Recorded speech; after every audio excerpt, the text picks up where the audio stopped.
ہمارے آج کے مضمون کا موضوع ہے دوسری شادی۔ انسان فطری طور پر زیادہ حاصل کرنے کا طالب ہے۔ اس خواہش کو عملی جامہ پہنانے کے لیے وہ محنت کرتا ہے، کماتا ہے اور یوں زیادہ حاصل کرنے کی خواہش پر عمل پیرا رہتا ہے۔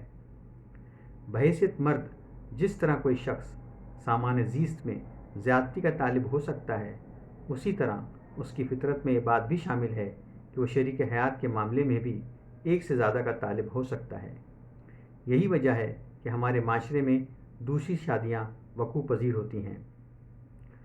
دوسری شادی اسلام میں منع نہیں، اس کی اجازت دے کر معاشرے کو برائی سے بچا لیا گیا ہے۔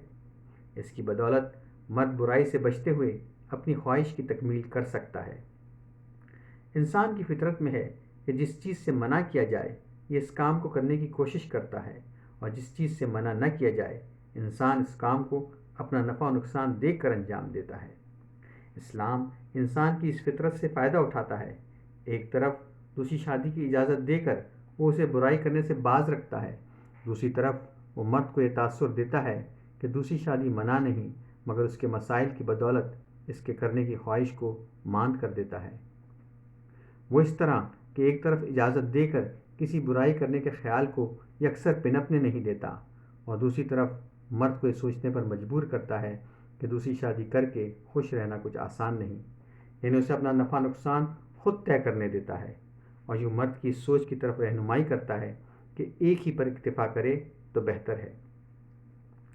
اس طرح اسلام مرد کو اور اس کے گھرانے کو بٹنے سے بچا لیتا ہے۔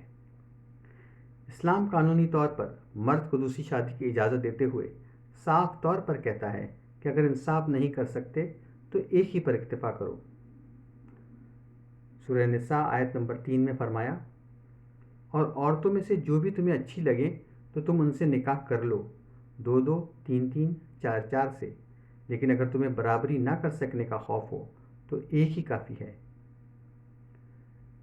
پھر سورہ نساء آیت نمبر 129 میں اس سے کہتا ہے، اور تم سے یہ تو ہو ہی نہیں سکتا کہ تم اپنی بیویوں کے ساتھ پوری برابری کا سلوک کرو، چاہے تم اس کے کتنے ہی خواہش مند بھی کیوں نہ ہو، مگر ایک بیوی کی طرف اس طرح تو نہ جھک جاؤ کہ دوسری کو بیچ میں لٹکا ہوا چھوڑ دو۔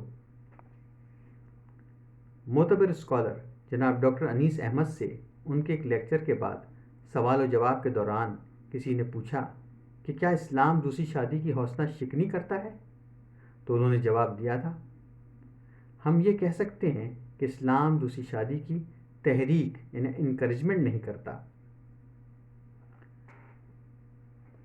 اسلام جانتا ہے کہ مرد کی اور بیوی بچوں کی بہتری پہلی بیوی کے ساتھ نباہ کرنے میں ہے، دوسری شادی اسے تقسیم کر دے گی۔ وہ اسے جائز رکھتا ہے تاکہ مرد کے اس اختیار کی بدولت معاشرہ بے راہ روی سے بچ جائے اور پاکیزہ رہے، اور اجازت اس انداز میں دیتا ہے کہ مرد اپنا برا بھلا خود سمجھ لے، اور یوں دوسری شادی سے جہاں تک ممکن ہو باز رہے۔ یہ تو اسلام کا دوسری شادی سے متعلق قانونی پہلو ہو گیا۔ اب آتے ہیں اخلاقی پہلو کی طرف۔ ذرا سوچیں، کون باپ یا بھائی بیٹی یا بہن کو رخصت کرتے ہوئے یہ خیال کرتا ہے کہ اس کا ہونے والا شوہر اگر کبھی دوسری شادی کر بھی لے تو کوئی حرج نہیں، بلکہ اس خیال کا اس مرد کے متعلق اگر شائبہ بھی ہو تو وہ اپنی بیٹی یا بہن کو اس کے ساتھ رخصت ہی نہ کرے۔ اسی بات میں اسلام کا اخلاقی پہلو برائے دوسری شادی مضمر ہے۔ جب ایک مرد اپنی بیٹی یا بہن کے لیے یہ خیال کرتا ہے کہ اس کا شوہر اسی کے ساتھ نباہ کرے اور دوسری شادی کا خیال نہ لائے، تو پھر اسے اپنی بیوی جو کسی کی بیٹی یا بہن ہے کے متعلق بھی یہ سوچتے ہوئے کہ اس کی موجودگی میں وہ دوسری شادی کر لے تو کوئی مضائقہ نہیں، خیال رکھنا چاہیے۔ حدیث شریف ہے کہ جو اپنے لیے پسند کرتے ہو وہی دوسروں کے لیے پسند کرو، اور جو اپنے لیے پسند نہیں کرتے اسے دوسروں کے لیے بھی پسند نہ کرو۔ مشکات حدیث نمبر 48۔ اس مضمون میں مختصراً دوسری شادی کے قانونی و اخلاقی پہلوؤں پر بنظر اسلام روشنی ڈالنے کی کوشش کی گئی ہے۔ ہر انسان اپنا برا بھلا خود جانتا ہے، ہر طرح سے سوچ بچار کر کے فیصلہ کرنے میں آزاد ہے۔ اگر مرد اپنی سوچ اور فیصلے میں اپنی خواہش کی پیروی کرنے کے بجائے حالات کی بہتری کی نیت سے آگے بڑھنے کی کوشش کرے گا تو صحیح راستے سے الگ نہ ہوگا۔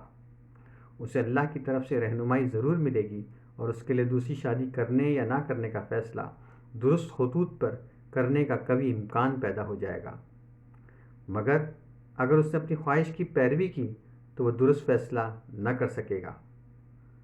سورہ سعد آیت نمبر 26 میں اللہ پاک ہمیں صحیح فیصلہ کرنے کا کیا خوب طریقہ بتا رہے ہیں۔ فرمایا، اور خواہش کے پیچھے نہ جانا کہ تجھے اللہ کی راہ سے ہٹا دے گی۔